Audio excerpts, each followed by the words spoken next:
اللہ اس گناہ کو نہیں بخشے گا کہ کسی کو اس کا شریک بنایا جائے، اور اس کے سوا اور گناہ جس کو چاہے گا بخش دے گا، اور جس نے اللہ کے ساتھ شریک بنایا تو بے شک وہ رستے سے دور جا پڑا۔ یہ لوگ اللہ کے سوا جو پرستش کرتے ہیں تو کچھ دیویوں کی، اور پکارتے بھی ہیں تو شیطان سرکشی کو،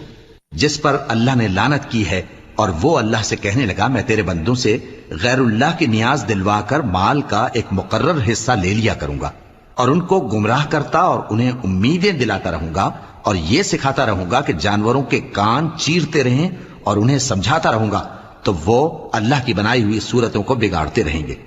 اور جس شخص نے اللہ کو چھوڑ کر شیطان کو دوست بنایا وہ صاف صاف گھاٹے میں رہا۔ وہ ان کو وعدے دیتا ہے اور امیدیں دلاتا ہے، اور جو کچھ شیطان انہیں وعدے دیتا ہے وہ دھوکہ ہی دھوکہ ہے۔ ایسے لوگوں کا ٹھکانہ جہنم ہے، اور وہ وہاں سے کوئی راہ فرار نہیں پا